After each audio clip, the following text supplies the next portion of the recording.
Good afternoon, Chair. Your meeting is now live. Thank you very much, and welcome everybody to this meeting of the Health, Housing and Social Care Scrutiny panel. My name is Luke Stubbs. I'm the chairman of this panel. I'd like to welcome you to this virtual meeting that is being broadcast to enable the press and public to view it. We are meeting virtually in response to the limitations placed on governance by the COVID-19 pandemic. The City Solicitor has advised that this meeting will be run by reference to the model standing orders as set out in the local authorities Coronavirus Flexibility of Local Authority Meetings Regulations 2020, number 392. Please can members and officers turn their microphones off when not speaking to avoid potential feedback. I will now ask committee members to introduce themselves, starting with the councillors. So does each say hello? Yeah, I'll go first. Councillor Carol Corkery. I'm the Vice Chair of the committee and I represent Charles Dickens Ward. Councillor Will Purvis, represent Milton Ward. Councillor Steve Weems, representing Drayton and Farlington Ward. Councillor Liam Madden, Nelson Ward. And as we understand it, it's not certain yet whether Councillor Fazackley will be joining us, so I think we'll start on the assumption that he won't. I'll now ask the officers to introduce themselves. So shall we start with Paul? Good afternoon, Paul Fielding, Assistant Director for Housing within the Council. Anna Martin, Local Democracy Officer.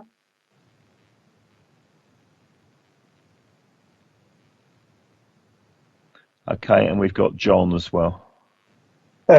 Jonathan Waite, Democratic Services Officer. Okay, I'm not expecting anyone else to be present at this meeting, but if there anyone is who'd like to introduce themselves, please do so now. Peter Smith-Barkin, I'm supporting the webcast. Oh, yes, okay. Right, the first item is apologies for absence. I'm informed that we don't have any so far, but as I said, Councillor Fazackley is unsure whether he'll be in attendance, so I think we give him a bit of flexibility. Basically, if he doesn't join the meeting, I think we should accept apologies for him. Declarations of interest. Does anyone have any interest to declare? None. Okay. Minutes of the meeting held back more than a year ago. Are the minutes from the 20th of September 2019 agreed? Dare anybody object? Well, yes, that's right. Well, I'll propose them then. Agreed. Okay, thank you very much. All right, which brings us on to the main item that we're here for, the review of experiences gathered after the decant of residents from tower blocks. According to my script, I don't know if we need an introduction on this. We don't have one on my script, or should we just go to questions from members? Can I ask Anna or Paul, whether you want to make any brief introduction to this?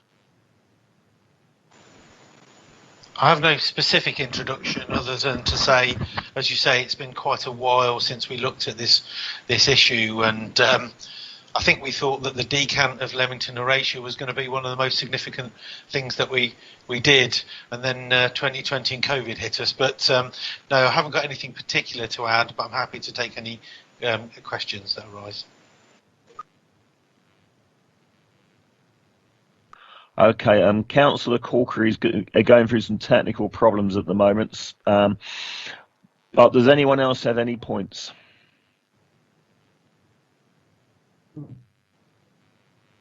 In which case, well, I haven't either. I think we should wait then, perhaps, if we haven't got any particular points, just to wait for Councillor Corkery to rejoin.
Welcome back.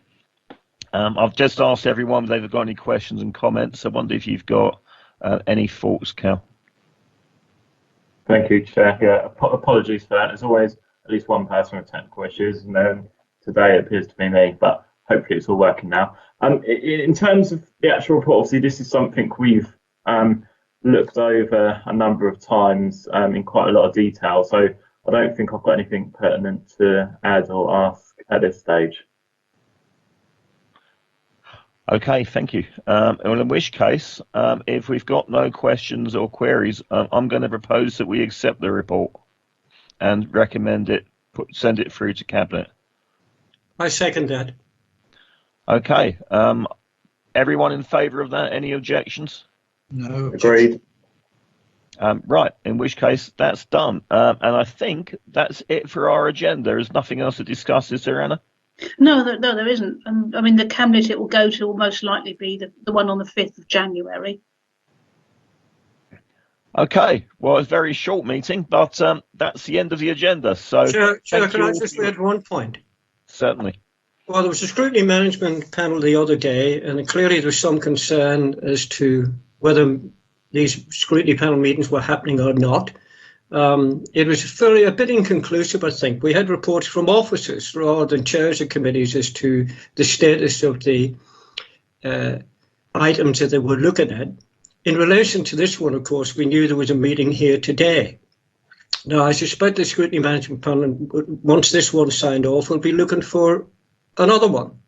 Though no date was set for the next scrutiny management panel, but I think, since we can now communicate via Teams and Zoom, I think the scrutiny management panel expects people to come up with topics or themes for the rest of the year. And I think I remember Anna said some reminding us what we discussed some time back. I couldn't find that email, but could we pick a theme now? We have alternated in the past between housing and social care, so I don't know if there's a social care one amongst the bundle or the few that we send, but have you any recollection of what themes we talked about in the past? Well, I mean, there were some suggestions. I think Councillor Stubbs suggested social care because the last two were on housing. I think Councillor Corkery suggested some, repairs and maintenance by housing associations, role of student accommodation, or I think employment standards in outsourced housing and social care. I mean, there is a list of what all the panels have done in the last few years I can resend, so it's not duplicated. Can I just chip in here in terms of future topics? I think it would kind of be timely perhaps to do something that's reflecting on the way in which particular services perhaps have responded or kind of fared over the course of the pandemic. And if we're talking about social care, I guess the obvious one there is care homes, and how they responded and kind of lessons that have been learned for future. So just to put it out there, I guess, kind of maybe the impact on care homes of COVID and how they responded. I do wonder, I hear what you say, Cal, and I don't necessarily think it's a bad idea. I just wonder how useful it will be in that I understand the Pfizer vaccine is actually not only good for this virus, but it's actually good for a whole load of other viruses. So I don't know how severe any future pandemics may be. And it may be then that this situation will not arise again in future. Sorry, it's a discussion we've been having at work today, working in the NHS. So, we might learn a lesson, but what will the lesson achieve? And I suspect the one that I actually do agree with you on is the one reviewing housing associations. I think maintenance of housing association properties would be a far more appropriate one for the citizens in our country, in our city.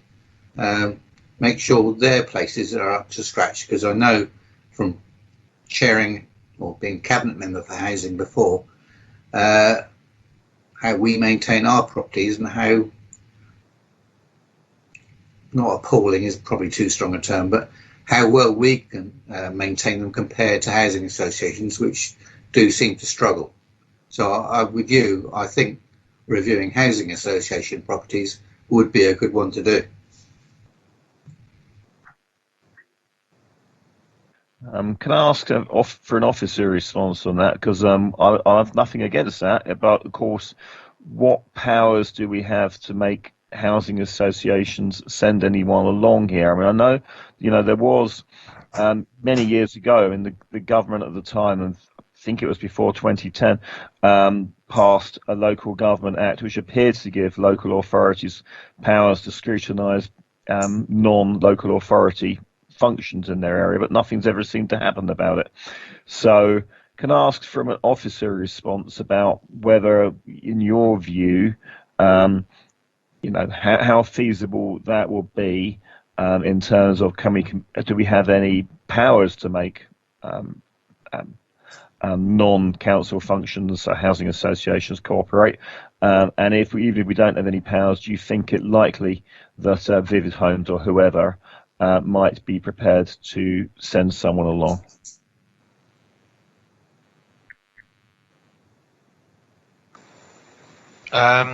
It's a really good question, to which I'm not entirely certain of the answer. I think we don't have the right to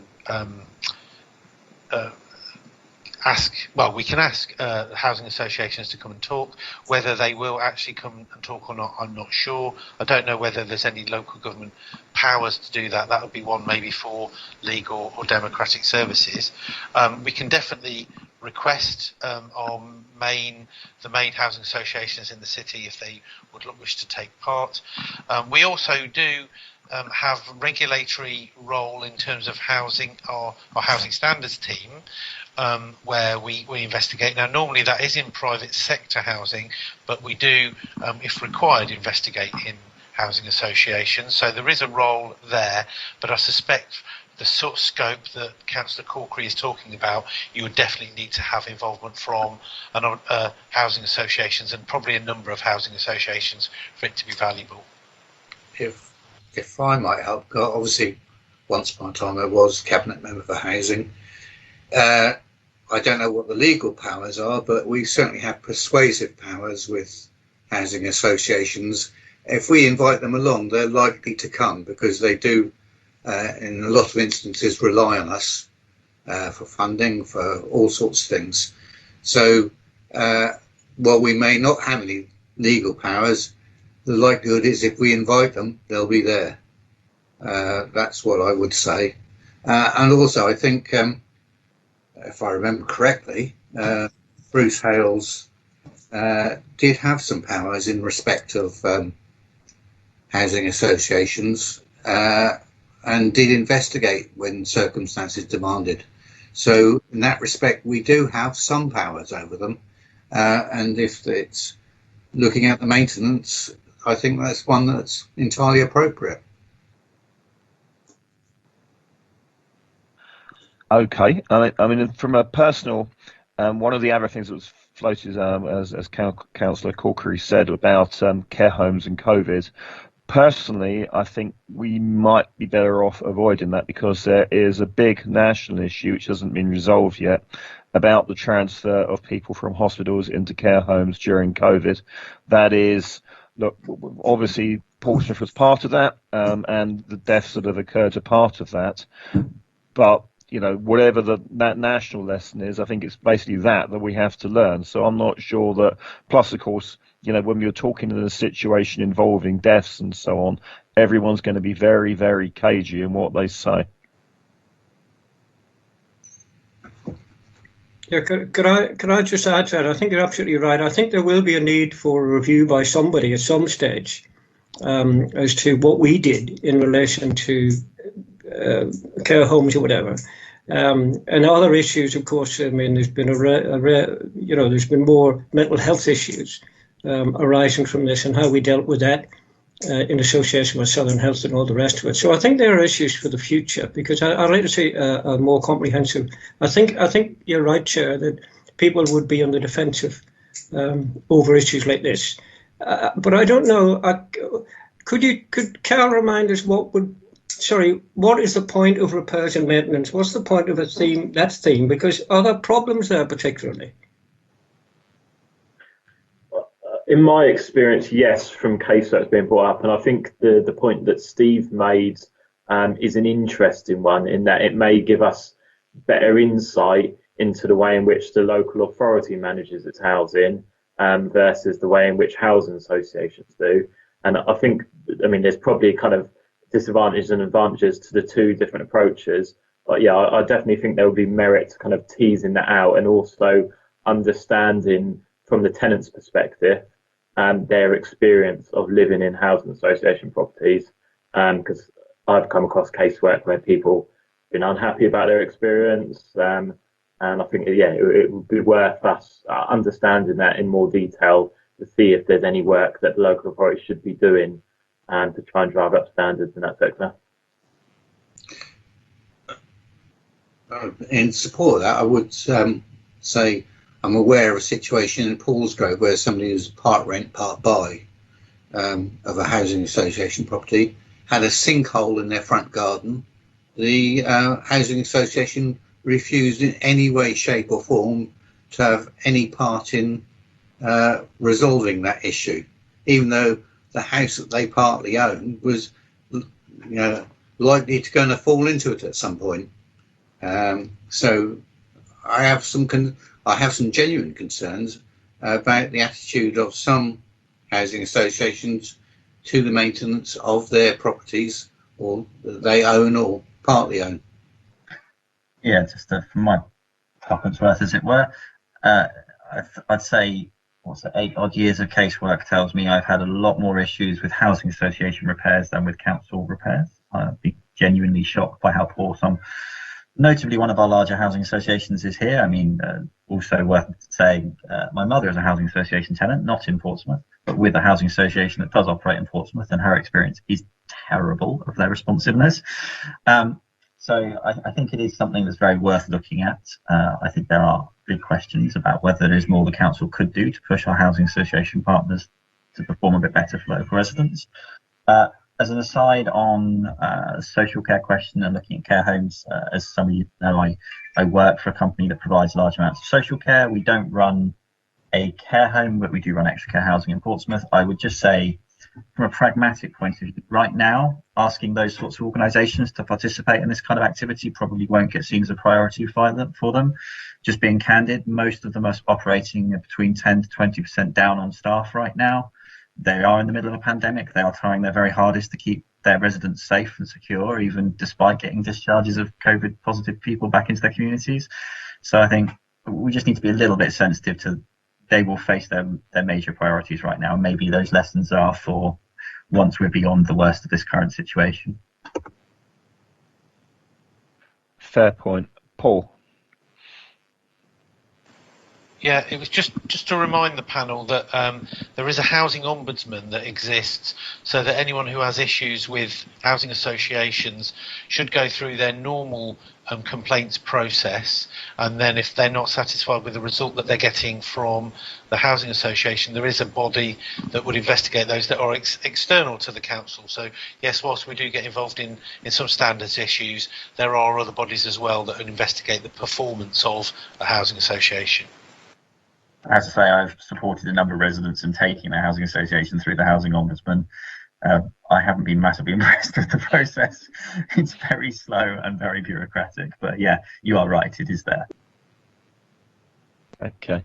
Can I throw in can I just, no organisation is perfect, and we've all either complaints about the city council and its repair service or whatever, but I think that's by the by. We've got to look at bigger, the theme presumably, Carl, we're looking at is procedures in relation to repairs and housing and maintenance. We will have individuals, as we had when we had people from Horatio or former residents of Horatio and Leamington, that is not very happy with what happened. But the bigger picture was that we had to move people and all the rest of it. Yeah. So would that be the theme? Looking at the procedures, Cal, I'm not clear what we're trying to do. I think it's about procedures, but I think it's also about the performance of their services, and how we can try and tease that out. And I don't know, but it may be that we can try and get hold of kind of comparative information that says we're in such and such housing association are better on this measure, such and such are better on this measure. And then if we're able to tease that out into the open, it may allow us to drive up standards across the board, is my thinking. It's their responsiveness as well, isn't it?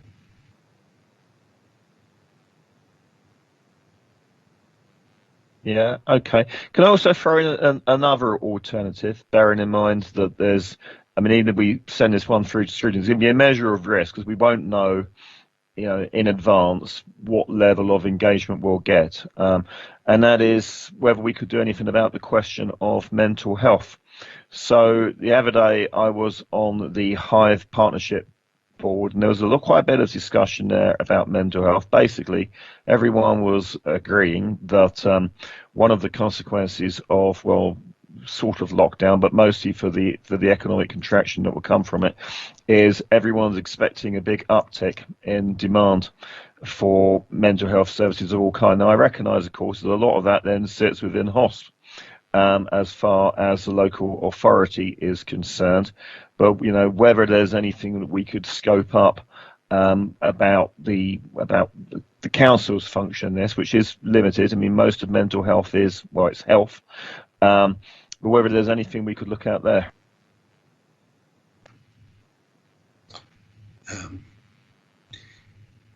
Tricky one, Luke. I have to say, Luke, I don't know whether I would need to declare an interest in this, given that a family member uses the services in Portsmouth. Well, in that case, if Leo's declaring that, I'd better declare that too. Also working for the NHS as well, I guess there's an alternate declaration I need to make too. Of course, making that declaration, I have an insight into the NHS funding streams, which prior to COVID were already on the increase. So I don't know at this stage what the benefit would be or what you'd hope to achieve. Sorry, all I'm saying is it's in a state of flux. Before this, it's going to be an even greater state of flux now. I'm not sure what sort of answers you'd be able to get that would improve things. Yeah, fair question. I mean, I do get the impression, though, that there is a feeling that there is a lot of that there are at least some services for high needs people, but for lower need of mental health and to prevent escalation in mental health, there's not much. There's often seen as being a major gap there. Can I say, I think you're absolutely right. It needs to be looked at. But again, the experience we're having, and I just said, is there aren't many staff around to be doing things, and because of coronavirus, and therefore the service isn't as good as it could be. So I'm not sure whether there's any. I think after it's all over, there may well be a situation where we can ask what, as we did with Decan, what lessons could be learned and how we could ensure that people, particularly vulnerable people, in such a situation in the future, could expect to receive, a better or a different service.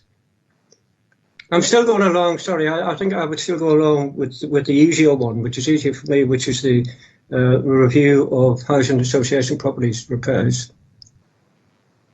Yeah, okay. Well, I mean, it's my impression we're building a consensus around that. That the feeling is towards the housing association suggestion. So, shall we pursue that? I believe. Okay. So that's our request to officers, whether you could have a think about what and who may wish to have some involvement in that, and maybe feed that back to us.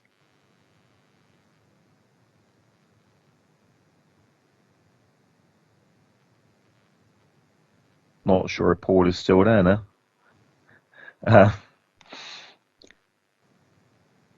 Either Paul or Anna there? No, I'm still here. I'm not sure if Paul's. He's not on the. Oh, he's here. He's muted, I think. Oh. Yeah, his picture's gone as well, at least on my machine. Chair, just to be clear, I've just written down to review the procedures and performance in relation to repairs and maintenance of housing associations. It's not particularly good English, but is that the basis of what we're looking at? It's the nub of it, I think. It's my understanding. Yeah, I think sounds right. everyone's nodding at that, so that's it in 2 lines. Okay. Well, now we've got to this point. Shall we say goodbye? Goodbye. Goodbye. So at the end of the meeting, there's nothing else to discuss, really, is there? Unless you want to make a second suggestion. So, okay. Well, with that, then I'll close the meeting. Okay. Bye. Bye.